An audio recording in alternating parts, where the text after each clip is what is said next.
After we were married about 5 years, we really knew we wanted to have kids. I wanted to have a little boy to play football and baseball with. I wanted a little girl to take her out and spoil her. I really wanted to have children. When I was first injured, I asked my doctor right away if I'd ever be able to have children. He said, nope, you'll never have kids. And hearing that was very devastating. At the time, back in 1982, people with spinal cord injury weren't able to have children. When we first started dating, I really did think a lot about, are we going to be able to have kids? Because for me, I've always wanted to be a mom. I knew that was something that was kind of a non-negotiable. But by the time that we started dating, there's been so much in advancement in medicine for people with disabilities that I thought that we'd be able to get pregnant and that wouldn't be an issue. We started down the road of how can we have kids? So we started the old-fashioned way, nothing was working. Then we went to a fertility clinic here in Atlanta and tried one round of artificial insemination. That was, the next step up. But, it was like $500 for that, or less than $1,000. And then that did not work for us, so we went through in vitro fertilization, and that was a little more expensive. That's about $15,000 back then. They put back in 3 embryos and 2 took. So we were so lucky because in our first try of in vitro, we had a boy and a girl. When we first found out we were pregnant, we went down the road of thinking about how can we make it to where we both co-parent. I didn't want it to all be thrown on Joy, having to always do everything with the kids, and so I wanted to be really involved. Initially, I think for us, it was a lot of planning of how can the crib be adapted so he can get a baby in and out of a crib.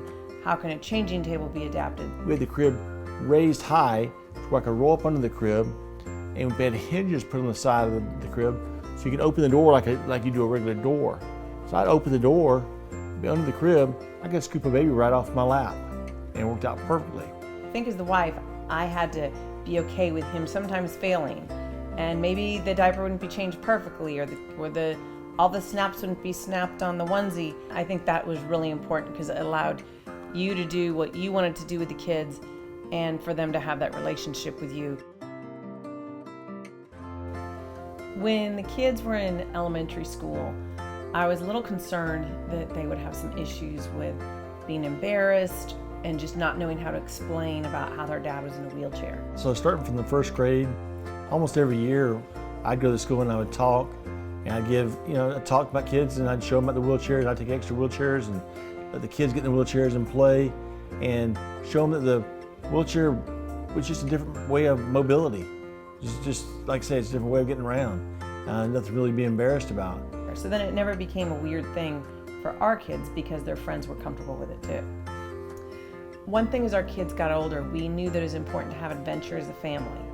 And for the average family, they could go to the beach and throw a football at the beach. But for us, we knew that had to be a little different. So being really intentional about how can we have adventure with our kids where Bert could still participate. So that was teaching them how to snow ski because he could snow ski. Anything where it makes your family have things to do that are making memories with your family, and also making sure that a parent with a disability is included in that instead of every time they just can't do the activity. There are times though where there would be something where Bert couldn't do it, and I thought it was great because you'd always encourage the family still to do it even if you couldn't, so the kids never felt held back by that. Right. I never wanted the kids to feel punished because their dad was in a wheelchair. I'd let them go do their thing and have fun and let them enjoy that experience. I too, like most men, had fears of whether I could be a good dad or not. And with me, my limited function of my hands, I was wondering, am I going to be able to throw a baseball with my kid? Am I going to be able to throw a football? Am I going to be able to teach him sports? Am I going to be able to do certain things that other dads do all the time? And I wasn't able to do as much with my kids as maybe some dads could, but I tried to overcompensate and do different things for them. Like we went on trips every year where I would take my son, just my son and I would go on a trip, or just my daughter and I would go on a trip. So we did a lot of vacations and stuff like that together. Instead of me being able to do physical things with them, we did more things, just going to see places, going to do things, and just be with each other. There are so many ways to be a parent. What we just encourage everyone to is go find what works for you. And we wish you good luck along the way.